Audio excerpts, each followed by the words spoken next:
So if people lose too much, it's really hard to bring them back from. But when you can be a positive influence to the person, you get this person to see you as a trusted source. They trust you. They feel like you understand them. The problem with addiction is that we lie to ourselves. Boundaries are for you. They're not for them. What if everything you've been told about helping someone with addiction is completely backwards? That waiting for rock bottom isn't just wrong, it's dangerous. That tough love actually makes things worse. And that the idea you're powerless is the biggest lie of all. Today's guest, Master Addiction Counselor Amber Hollingsworth, has built a movement challenging these very ideas. She's teaching families how to stop digging themselves into a deeper hole and start using strategy to outsmart addiction. So whether you're in recovery yourself or loving someone who is, get ready to take your power back. Thank you. Appreciate Amber. Thank you for being on the podcast today. Thanks. I know I need music or something. We put the music on. We kind of do this cool intro and all that stuff afterwards when they edit everything. Yeah. It's cool that way. I want to kind of get into these myth busters. Yes. I know on your YouTube channel, and I encourage everybody to, what's your YouTube channel? It's called Put the Shovel Down. No need to keep digging. No need to lose everything. You can be done as soon as you're done. Oh, that's good. Someone said to me today, they sent me a message, said, I always thought that meant put the shovel down as in quit hitting your loved one over the head with the shovel. Oh, that's wild. Yeah, that's crazy.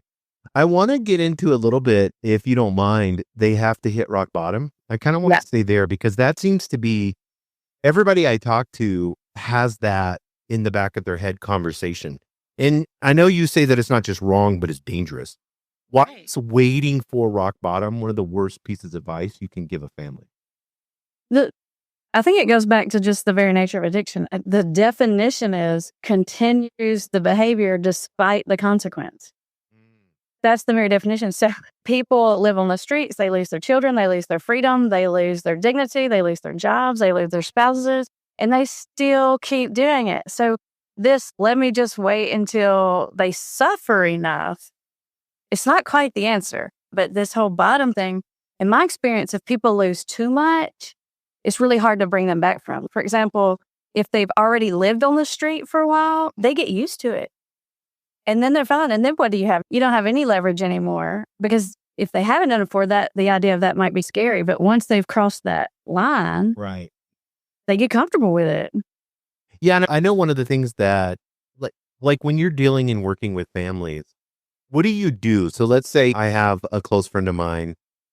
Her daughter is a meth addict, bounces in and out of different guys' houses and all that. Is that if they're an adult, right. Okay, they're 22, 23, 25, I should just let them, they'll come to me whenever I need to set this standard. How do you start talking to the moms and the dads out there? And when I say if they're homeless, like that can be worse, but that's not me saying that you should let them live in your house. Of course. Okay, I'm not saying that. So I'm just saying it's a misnomer to think if I tell my husband I'm going to leave, he's going to stop drinking. Or if I tell my kid, it just doesn't work. As far as that goes, in my mind, it's influencing someone to change. There's two pieces to it. One of those pieces is consequences. That they do have to get uncomfortable. They don't have to hit bottom. Hopefully they don't lose everything. It's got to cause them to be in distress to some degree. Mm-hmm. So allowing consequences is the first thing. And where families get that piece confused is they confuse punishment with consequences. It does the opposite. And the way I define that is anything that you dole out is punishment, or at least that's the way it's going to be perceived by the other person. Mm-hmm. When the universe doles it out, it's a consequence. Mm-hmm. Somebody gets intoxicated and they do really embarrassing things. The feeling embarrassed about it is the consequence. That's the thing that's going to get their attention. If somebody gets really intoxicated and they do something really embarrassing and you wake them up the next day and you start yelling at them and telling them everything they did embarrassing, you're yelling at them, being mad at them is a punishment, right? Then they get preoccupied with you being the problem. And let the world, let the uncomfortableness come in, which is the opposite of what most families want to do. Most families want to fix all the big bad things out in the world that are the messes the person's causing, pay for the lawyers and all the things. And then they're mad at the person in the context of the relationship, which is the opposite. And I try to get people to do the opposite formula. Let those natural consequences fall. And then the other piece of the formula, other than the consequences, is gaining influence with the person. So when you can be a positive influence to the person, you get this person to see you as a trusted source, that they trust you. They feel like you understand them. They'll go to you when they experience these consequences. Now you have influence. It's either pushing. When you play your cards, you can do the influencing, which is pulling. So it's like a push-pull. And now you can lead them there much faster. Even as like a parent, let's say a mom or a dad or whatever, you're almost like looking at them. Obviously, you love your kid, but you're looking at them as, I need to pay the rent. I need to help them with, they don't have any transportation. You're saying let those consequences happen. If you have to take the bus, then so be it. Right. If you're going to be, now when it comes to being homeless and stuff like that, because there's always that, I'll talk to families all the time. They're like, I haven't seen so-and-so in 2 months or a month or whatever. How do you handle that? Like, how do you go into the homeless part? Because you mentioned that earlier. I have this whole thing I call the motivation matrix. It's easy to show visually, but when the consequences are really high, but the influence is really low, one of the things you get is the person just gives into it. They just give up. They can just almost take it on as an identity and see it as their destiny. That's just who they are. I'm just a drug addict. I'm just an alcoholic. And they just give into it. It really is this meeting spot influence that gives you any kind of power to pull a person in the right direction. And as far as paying rents and stuff like that, I'm not nearly as hardcore on that as most addiction counselors are. I personally feel like the most enabling thing you can do is play the bad guy role. Let me explain that. If I go and give my kid or cousin or whoever $20, yeah, they might go out there and do whatever with that, and they may use and whatever they're going to do. You cannot get around that. Right. And they may buy a little bit and use one time. They'll build a resentment against you, and they'll access that memory for the next 20 years. And they will use that as the emotional justification to keep doing what they're doing. They will use that over and over again. No, that makes sense. And this is the question I really wanted to ask you. And what I was really excited to have you on is we have this idea of you're either not using or you're using, period. There's no in between. There's no levels to this, and I know there's high functioning addicts, especially with alcohol. Like you can talk to people all the time. Oh yeah. Those are the ones I'm trying to get them put that shovel down before they lose everything. So how does that work as far as if you're high functioning, if you're a successful person that seems like they have it all together, but they're drinking at night when they get home? I talked to somebody the other day. She was like, I drink 2 bottles of wine a night, 7 days a week. So that's still high functioning. But how do you make a realization like, hey, this isn't working out. You're screwing things up? Most people, deep down inside, they dislike something about it. Usually a lot of things about it. They feel uncomfortable inside about it. They feel shameful. They feel guilty. They make promises to themselves. They break it. They know they're not being their best self, wife, mother, employee, whatever.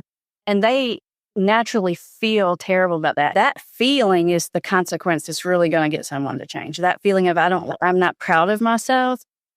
And so when it seems like there's not enough consequences outwardly, there's just so many more that people are very reluctant to talk about it and admit. And the last person they're going to admit it to is their family member, because they don't want the family member to jump on top of it. And they don't want to be, if they're not ready to give it up, they don't want to be pressed into the corner faster than they want. So I just remind families, it's in there. Most of the people I see are successful business people, doctors, lawyers. They're smart people. And if you get enough trust with them, they'll let you see that part. And inside, there's a lot of things. Maybe they like something about what they're doing, but there's a lot they don't like. And when you can build your influence card and your credibility, I call those the seeds of change. You can pull those forward. You can nurture them and water them. And then you're pulling their motivation from them, for them that wants to change, and you're nurturing it. And you're playing on that card. Like, for example, I talked to a guy recently who is a very successful person, and he's clearly an alcoholic, though. And he's like, I'm not going to stop. I don't want to stop. And he finally, at the end of our session, said, well, probably need to cut it back. And he set these little rules for himself. And I was like, why does your wife think it's a problem or whatever? And he said, I'm nasty when I'm drinking. Yeah. So I was like, with some people, get that. Yeah, I hear you. And I say, and you know what? I have only known you not very long now, and I know that being a nice, fun, enjoyable person is really important to you. Look how you are at work. Look at how these people love you. Love. And I could see it in his face, see him be like, yeah, you're right. I was like, that's really against your value system. That's not who you are at all. And that's what I mean when you find that seed and you're like, that's it. And then you water it. You don't say, yeah, you're being a big, ugly jerk. No, that doesn't work. You say, yeah, that's not who you are at all.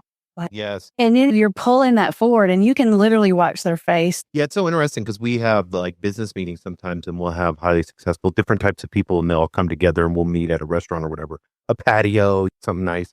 And it's so interesting because it's not the drinking obviously is the problem, but it's what's happening. They drink too much now. Even though they're married, they're flirting with the waitress now. I get her number because of the alcohol. They wouldn't have done that if it wasn't for that.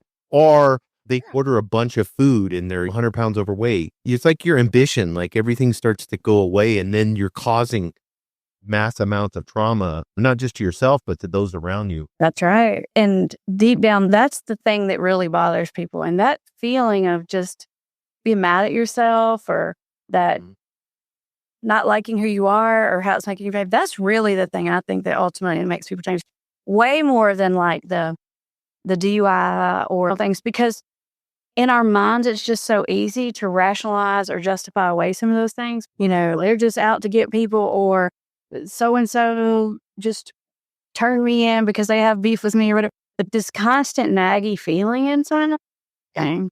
And that's what you go after. Like, oh yeah, I look for it. That. And you have to do a lot of work to build enough trust with someone to get to see those pieces, right? Yeah, it's interesting because I've asked friends of mine or people that I've talked to, it's like, what are the things that you don't like about yourself when you're in your addiction? But it's so interesting, the conversations that they begin to have. It's like you said, there's guilt and shame that happens almost 100% of the time. People have reasons why they want to stop. Even, I call them like the cowboy types, are like braggy about it. Oh, especially if you have someone like that, if you just ask the question, if you say, is there anything you don't like about it? They will immediately, I don't know whether they'll tell it to you. They'll probably tell it to you, but even if they don't tell it to you, they'll think of the answer. Still done your job as far as moving them in their thinking along, because your brain can't help but answer the question. Yeah, I want to unpack that because it's interesting. And I know you have a thing called the invisible intervention. Yep. So let's get into that. This is totally different than traditional confrontational type intervention. Can you talk to a spouse or a parent who's terrified about causing a huge fight and how the small steps, invisible intervention, what they can do today? All these things I'm talking about right now with the balancing of letting them get uncomfortable and the getting out of the bag of raw and feeling influence. In the invisible intervention, I just teach you that step by step. Like literally, I teach you the skills that I've been using for 20 years to get people to get honest with themselves and to find someone's motivators. And what do you do when you find it? And exactly what you say. A lot of it's like reflective listening skills and empathy statements. And how do I get someone's defensiveness down? It's the actual counseling skills that I use, which you don't have to have any kind of big degree. They're very basic. Anyone can do them. And so I teach people and say, listen, this is what I would do if they were sitting in front of me. Here's what I would say. Here's how I'd say it. And then they start to build their influence with their loved one. And it works so good, Jason, because here's how I know it works. When the families haven't been doing this and someone calls me because they have an addiction, their attitude will be, I'm calling because my wife is making me. And I agreed, or she says, well, let me see my kids or whatever. And that's fine. I can deal with that because I've been dealing with that for 20 years. So I can win that person over. But once people have been using the intervention, I know immediately, because when their person calls and talks to me, they say, I just got to quit. I keep following this pattern. I am like ruining myself. My poor wife, she has been an angel. I can't believe I'm doing this. Like their readiness is on a whole nother level. So when they come in, I hit the ground running. They're already coming in asking for advice on how to change. So we just get to business. We figure it out. The other people, they come in and we spend 6 months of them complaining to me about their loved one. And the bad thing is the loved one's usually the one paying. And I'm like, oh my gosh, I feel bad. This person's paying to come complain to me about them. So I feel guilty about it. But yeah. Do you feel because I know you have a video that's titled, It's Not Codependency, It's Betrayal Trauma. Yes. And to me, and I encourage everybody to go to your YouTube channel and watch that video, but that's a profound shift. Can you break down the difference and explain why letting go of the codependent label is critical, especially for like a spouse or a family member? Exactly right. I feel like codependency is just one of those labels like narcissism lately. It just gets thrown out. It's just, and it's weird because I feel like everyone kind of has a different idea in their mind about. Some people, they use that word to mean people pleasing. I think codependent, there is a level of codependency in that when you're so scared and you're walking on eggshells and you're thinking, I can't say or do this thing or that might set them off. That's a little bit of codependency. But when you're having these huge like emotional reactions that you feel like you can't even control, that's probably a trauma symptom. And especially if you're a spouse or even if you're a parent, you live in fear and anxiety for so long, and the lies and distrust and loss of dream about what you thought was going to happen that you end up with PTSD. And so, like your loved one's 5 minutes late coming home because there was traffic, but you don't know that. And they walk in the door and you just lose your cool on them and you're just melting down like a soldier who hears a loud noise. Something reminded you of it. And then you get in that fight or flight response. It's very difficult. Yeah, no, that makes 100%. So do you work like as far as, because there's always when the emotions are running high, when there's almost that PTSD type feeling, there's a way that you want to protect yourself. And so the conversation starts off all wrong. Like you said, next thing you know, the addict walks in the door from work, hadn't drank yet. And then Jim or Susan or whoever's just freaking out, yelling, and you did this to me. And it makes it all about them and how I'm feeling and what you're doing. And then it's because I know there's a lot of manipulation. I know there's a lot of gaslighting. And you talk about that being like an addict's best friend. But for the person on the receiving end, it can make you feel like you're going crazy. How do you keep your sanity? You do go crazy. Mm-hmm. Yeah. It's making you crazy. So just, there's that. Part of the reason why you do get so crazy is because of the gaslighting. Mm-hmm. And because you're constantly being told that you're not seeing what you're seeing. And then you have this wrestling thing with yourself where you're like, I know I'm right. And then maybe I'm not. Maybe I am overreacting, back and forth. And so what happens is then you get into this, I call it investigator mode, where your whole mission in life is to get the evidence and the proof and shove it in their face because you think then they'll have to admit it. You could shove evidence in their face all day long. Right. It's just so counterproductive. It's like now you're invested in trying to make them admit that what you know is happening. And so what I tell people is I say, listen, if you think it's happening, it's probably happening. It's not. Right. Like, them on the back of your hand when their energy's off. Like, same way is like if you have a kid and they're sick, you just know. Like when you live with someone, sometimes you just know. You don't have to prove it. You don't have to get them to admit it. So some of these things, we validate their feelings, of course. And I think that brings down the emotional because they feel seen then. I'm like, no, you're not crazy. I mean, I'm sure you're right. And that de-escalates it right then. And then teaching them some of these other things. But it's still hard to control even when you know what to do and what not to do and all the right answers. Yeah, and it's hard not to be the bad guy. Like you talked about that earlier. And speaking of that, like that role, how do you step out of the role without becoming a doormat? Like how do you stop being, because the addict's going to think you're the bad guy. If you're trying to hold them responsible or you're investigating, like you said, then automatically they're feeling like I'm on the defense and I'm doing something wrong. Yeah. And that addiction wants you to stay in that bag of role. So once you're in it, even when you start getting out of it, it'll try to pull you back in it. It'll pick a fight with you. It'll push all your little buttons. It wants you to stay in the villain role. You decide you're not going to be the doler out of the consequences. Now there's some boundaries you have to set for your own safety or the safety of other people living in the house or your own emotional health. So you decide what the boundaries are as far as what you can do and not do for you, not for another person. They're not like rules. Boundaries and rules are two different things. And it's like consequences and punishments. Like if you're setting boundaries because you think it's going to control their behavior, you're wrong. It's not, right? If I find drugs in this house, it's one. I don't know if someone's an addict, there's drugs in your house. I don't care what you say. They say it's just not, it's just happening. Finding where you absolutely have to draw the line in the sand. And there are some, right? Like you should draw those lines in the sand. But other than that, stop trying to control the use. Instead of doing this whole thing like you said you were only going to drink 3 and I counted and you drank 4 already. That one day is you won't let that roll. I'm going to get out. He's going to drink 3. I know he's going to drink 10. I'm gonna sit back and let him, because that's the only way that person is going to learn that it's not working for them to try to drink just 3. So we're not trying to slow it down. We're trying to fast track this mess. Don't help them keep it under control. Don't do that.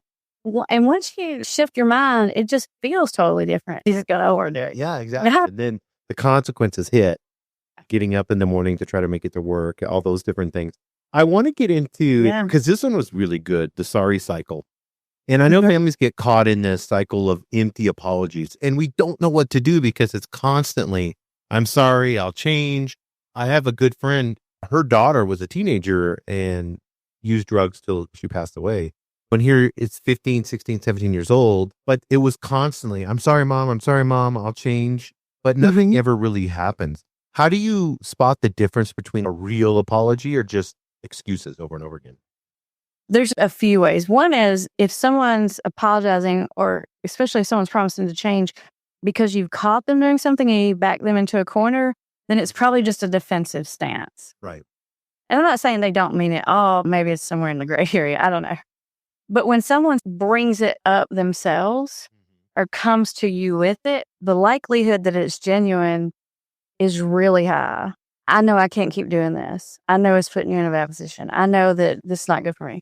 That's probably genuine. Now, that doesn't mean that they're going to be 100% successful at fixing at that point, but it does mean that in their mind, they're probably sincere and they're working and they're getting closer and closer to figuring it out. Mm-hmm. Yeah, we all know eating bad food is bad for us, but yet a lot of us will still do it. I know I do sometimes. Here, I'm drinking, even though it's sugar-free, I'm drinking a 0 sugar Mountain Dew, which is probably all chemicals. Right. But we expect the addicts in our life to just stop it, no matter the consequences. Like, I know if I'm trying to drink the 0 sugar one, but who knows what it's going to do to me. But I still drink it. That's the same thing as addiction. Right. Same exact thing. Why do we have such high expectations for addicts? Well, I think they come from a place. Ultimately, we know if someone's addicted, they probably aren't going to bring it into a manageable level. He is not. But what's important for families to understand is that before people are going to completely give anything up, go sober, abstinent, whatever, they're going to have to go through this long phase of bargaining. It's a grief process. They don't want to give it up completely. They want to try all these bargains. Let me just do it on the weekends. Let me do it every now and then. Let me set a financial limit on it. Let me drink beer and not liquor. Let me only drink after 6 o'clock at night. No more than 3 glasses of wine. All the things. And it makes you, as the family member, so angry because you think they don't get it, they don't mean it, they're never going to stop. They always say that. But if you understand that actually when they do, that's a step towards change and they're just figuring it out. And you can speed up the process. You can't get someone to skip it. There's some things you can do to, like, let's move it, let's try it, let's do it. Don't be mad if they say it and they don't do it. And then you have empathy for them when it doesn't work. We're going to move through that faster. They're going to have to try it a few times because they're like, and do it right at that time. We try that again. And then they're going to say, that just doesn't work for me. Eventually it goes bad. They'll learn that. And if you just let it, they'll learn it faster. I've seen that over and over again where that realization hits us. I've tried about 20 different things and none of this works. You got someone check all the boxes that they can think of. Yeah. And hopefully, let's try that. Let's do it. Yeah. So you're letting them do pretty much, let's speed this up. Let's let you you're going to figure this shit out on your own. Because you mentioned boundaries. So the boundaries are let's say the boundaries are for me and I'm dealing with this addict. How do I hold the boundary without them feeling the blame or the guilt or me even having a victim mindset, which is harder not to be sitting there and thinking, I'm a victim. Look at him. He said he was going to drink 3. Now he's in his 10th beer. And then you're just feeling sorry for yourself. Do you have a compassionate script or something when your boundaries being attacked or you feel like it's being attacked? Sometimes no matter what you do and how you say it, they're just not going to like it. Part of it is just understanding that they're not going to like the women. That's okay. Now, I think it's important the way you say it, you convey it, and the way you conduct yourself just for your own integrity and for your own sense of self. I want you to do it the right way. So, for example, like, a reasonable boundary that a lot of people have is if you come home and you're drunk and you're being nasty, then I'm just going to take time to myself. I'm just going to go in a room and read, or I'll just watch Netflix. And I even tell people not even to announce it, just to step back, just let them have space. But a lot of times that person that's drinking or whatever, they'll notice that and they'll be like, oh, you never want to be with me and they'll start a fight. No one likes a limit. And they may not like, but I still want you to conduct yourself with empathy and integrity. And honestly, have as few as you can get away with, because you have to back up whatever you say. So if you can't back it up, then you can't have it as a boundary. If you can't only have boundaries for you, then it's not a boundary. Like, it can be a request. It can be a rule, but it's not a boundary if you aren't willing or ready to really back it up. Like the whole I'm going to throw you out thing. I'm like, do not say that unless you're ready to do it. And do not say that because you think it's going to make them stop, because they're not going to stop. They're going to do more. And if you say you're going to do it and then you don't do it, then you're really going to be mad at yourself, because you're going to be like, now I look like an idiot. Yeah. Now you're mad at yourself because you don't hold to it. Yeah. And I feel like having that compassion part, like you said, because even if you put yourself in their shoes, let's say it wasn't an addiction. Let's say you just had a really bad boss and you go to work all the time and it's really good pay. So you deal with this bad boss, but he belittles you. He makes you feel like shit. He's constantly telling you you're doing these things wrong. That's the same thing you're doing to the addict. So instead of waiting for the fight, because some people can get addicted to the drama. I talked to, and they were like, I can stand my ground and I'm ready when he comes home and he's been drinking to let him have it. And I'm like, how often does this happen? 3 or 4 times a week. It's like insanity, just a constant circle over and over again. Right. Is that a boundary? Yes. As far as what works for the other person, you can alternate between being positive, which is using positive reinforcement, and neutral. Positive and neutral is the better formula. When you get negative, it works against you. Whenever possible, go into that mode. If they're doing a behavior you don't like, just go neutral about it. Don't have anything, just ease away. Don't have anything about it. If they're doing something you do, call that out, reinforce it, say, oh, yesterday you were so great. I enjoyed our time together. Do you feel like, let's use that one. He comes home and he's arguing all the time. Only when he drinks. He's nice when he doesn't drink, but when he argues. Would you have a conversation when he's sober to say, hey, here's a boundary that I have because I don't want us arguing. It's not good for you. It's not good for me. It's not good for our relationship. I love you. Would you have that type of a conversation with them when they're sober? I don't think it's always necessary to announce your boundaries. And sometimes announcing your boundaries is just picking a fight, honestly. Yeah. Somehow if I announce it, they're going to listen. They're really going to go, oh, come on. A lot of times it's just even better if you don't announce it, because then when you do go into the room, then they have to announce it if it's a safety issue. Like, if I think you're drinking, I'm not going to let you drive the kids. But no, I don't think you need to announce every one of them. Boundaries are for you. They're not for them. So it's just, hey, I'm tired. Have a good night. Love you. And then go lay down in bed and watch Netflix. Just get it off and let them be there alone and do their thing. I want to get into relapse. This is one of the things that Dwayne and I talk a lot about on our podcast, because everybody relapse, but no one wants to talk about it. Right. You can't be perfect. No one can be perfect. It's part of the learning process. And family members relapse too. Like, you're doing the whole Amber method and then you lose your cool. It's all right. You relapse. We're going to pull it back. How do you handle like evidence of a relapse? So let's say he hasn't drank for 2 or 3 weeks and then you look in the trash and there's an empty bottle. And then, or there was a text message you weren't supposed to see about him and his buddies going out drinking. What's the thing to do? Is it to like just ignore it? Because I know you talk about like the first 30 minutes after the discovery. It depends on where a person's at in their stages of change and where you're trying to get them to. For example, if someone is still in some level of denial, or they're still doing the bargaining thing, and you're just going to let that play out, because we're not going to get past that until they learn that. So if someone's been sober and they've been in recovery, like really doing well, and they had a slip, bringing that to the surface and making it known sometimes can stop the slip. Because if they feel like the sneaky thoughts just get in, or she doesn't know, then sometimes it will continue. And sometimes just having that little bit of accountability can help. I feel like you have to look at where someone's at in their stages and match your behavior to where they're at. That's so good. And what bring it up. Number one, I always say, don't ask the question, because they're going to lie to you. They can't help it. It's a reflex. Okay. Mm-hmm. It's just an immediate, I didn't do it. Yes. We're going to be really highly lied. So if you know it, say it. Say it nicely and say it as, I'm on your side. You're not in trouble. If you found the empties in the bottle of the whatever, you can say, hey, I just want you to know I saw these. I know you're really trying. Hey, you've been doing really good lately. I know you're going to figure this out. Room for them to comment, because their initial reaction is going to be defensiveness. You cannot help it. Or if you call me out, even if I know I'm wrong, I'm going to plant the seed and walk off and let it settle in. Their initial thought is going to be, why are you going to the trash? Or that's their first thought. Yeah. And then if you're not sitting there arguing back and forth with it, the rest will rise to the surface and their own stuff will kick in. So sometimes don't trick them, don't trap them. Oh, yeah. Don't do that. Yeah, this sounds like a mothering over someone. What is as far as the relapse goes, that's a perfect way to handle it. But most people, when they have a relapse, it's usually just a trigger of something, whether it's like a breakup they're going through or they lose their job. And then that kind of triggers it. How do you, if it's something like horrific that happened in the life without condoning, but obviously if it's your husband comes home and says, I had a really bad day at work, blah, blah, blah. And then you see the empty bottle the next morning, then you know there was a trigger. How do you handle that? Do you handle it the same way or don't even bother with the trigger? Don't even think about it? In the example you gave, if the husband comes home, he's had a really bad day, and then the next day you see the evidence, then I probably would gently bring that to the surface and I'd say, hey, I want you to know I saw this.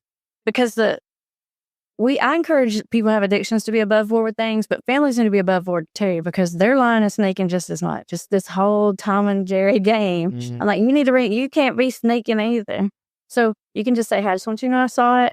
I also know you had a really rough day yesterday. Mm-hmm. And if you just say it that way, if you say it with empathy, their thought will be in their head. That thought, it's a reaction. Like they'll have a better response to themselves than anything you could say. Yeah. What does that mean? And what is one kind of a habit or something that they can practice to stop their old thinking from derailing their new life? I think I was listening to one of your podcasts recently, Jason. I can't remember the guest, but you guys were talking about this. We can have these old narrative scripts, these assumptions that we decide about ourselves. And sometimes they're subconscious. And for example, if I think I never make it past 6 weeks, I hit this wall every time I get to 6 weeks. You don't even realize it, but you're subconsciously self-sabotaging yourself to set that up. And so when you can recognize maybe that a lot of times you don't know that you're doing it to yourself, but you've convinced yourself that you always relapse, that you're never going to get it. I'm like, that's not help. They'll say, oh, I could never win that. And I was like, you definitely can't with that thought. Yeah. But these scripts, it's important how to yourself. We decide things about ourselves sometimes when we're really young, sometimes when we don't even reassess. You stay sober 6 weeks. That's 35 days in a row. You knew how to do it. Clearly you do know how to do it. Clearly you can do it. There's nothing magical about this day. And so helping people to confront those like irrational beliefs, negative assumptions, whatever you want to call it, can bring them to the surface and then people can sometimes override them. Yeah. One of the things I think a lot of people will do, especially when it comes to setting a day or whatever, even in recovery systems that are out there, they have gifts they'll give you for the amount of days or whatever. Interesting that, I don't know if it's because we have birthdays or anniversaries, or it's like the date becomes like this all important thing. I've been recovered for this many years or whatever it may be. Right. Do you feel like that is part of it? Or do you think it's good for someone to count days? Like if it helps them? It's good for some and not good for others. Some people they have a counter on their phone and they just get excited when they go up.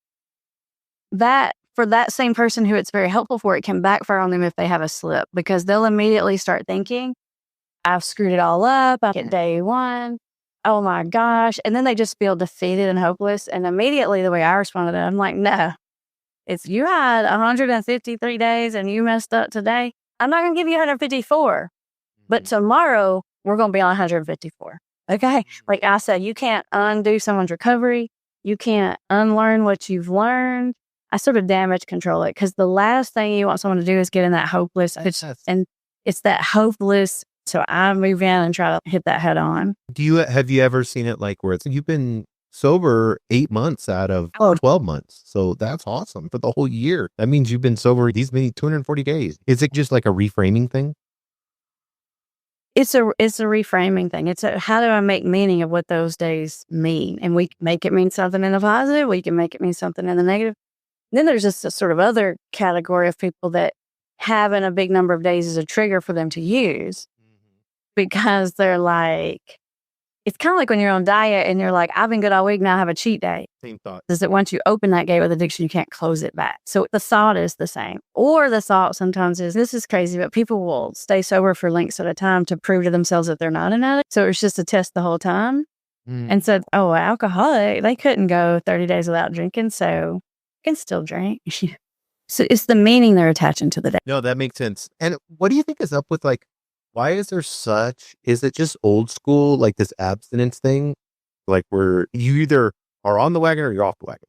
No, but recovery's not that way. It's messy. It's not, you're not going to have, like you said, they're going to be drinking wine, not whiskey. They're going to be maybe trying weed instead of meth. There's all these different, like you said, messy ways. So why is it there's such a thing with abstinence? And I think that there's some validity to that, because I think those of us that have been around the block enough times, we know that it really only gets better when you completely. Right. In my heart, in most situations, I'm an abstinence fan. I also understand the human element of allowing people their process and the trial and error, and realizing that they're on their way to figuring it out when they're trying that. So do I think they need to get all the way sober? Yeah, probably. Occasionally, they're figuring it out. Give people, believe in people that they are smart and they will figure this out.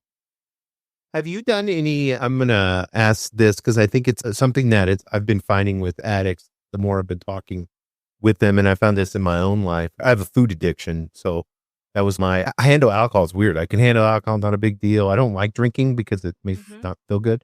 But when it comes to any trigger, I'm out. Like I'm 110%. I'm going to get the 12 taco packs. I'm going to go through 3 or 4 different crews. I'm with you.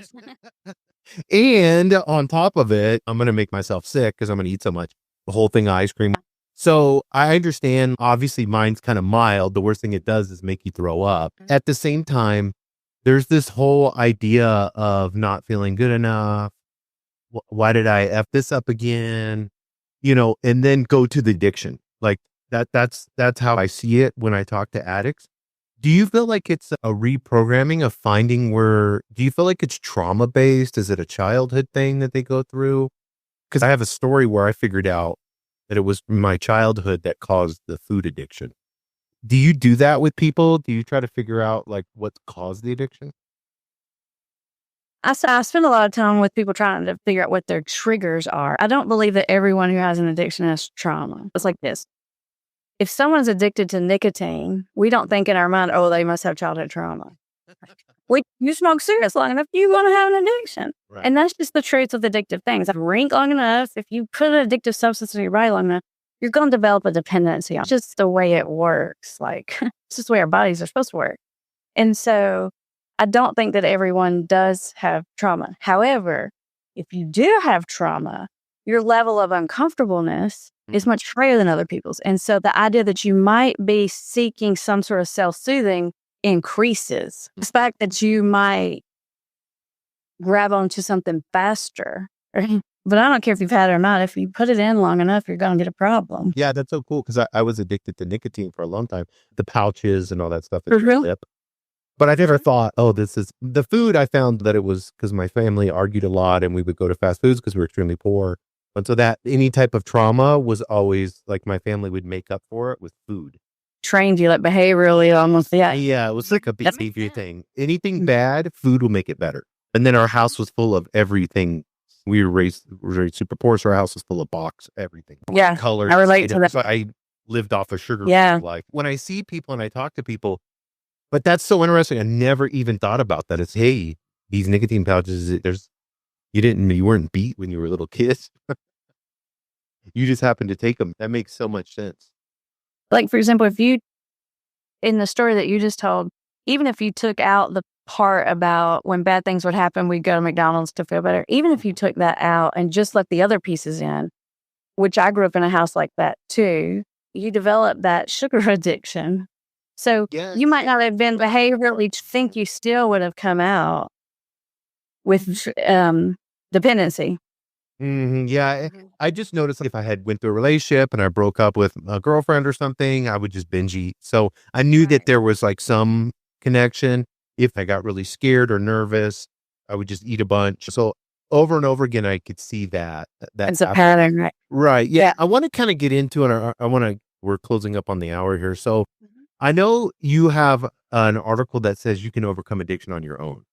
Now that's empowering to me. And we've seen a lot of people that's happened, but you also run a coaching business for families. How do you reconcile those two things? And when is it right for a person to go it alone? And when is it critical for the family to get expert help? Okay. I think it all depends on what you mean by alone. People that are reluctant to get help, but a big part of it is I can handle this. I can figure this out on my own. And what I say is you're in luck because no one can help you do this in reality. Like when you have a medical condition, you go and a surgeon can fix it or you come out fixed. There is really no such thing like that. There is no other way in addiction. So it is going to be you doing it alone no matter what.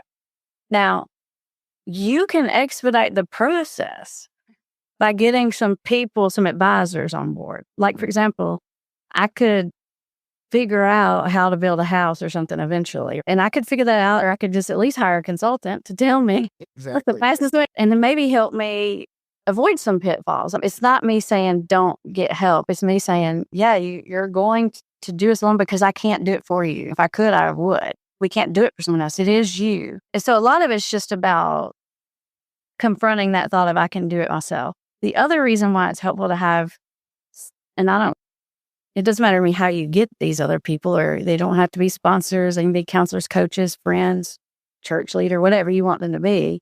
But the problem with addiction is that we lie to ourselves. It's a defense mechanism of rationalization and justification.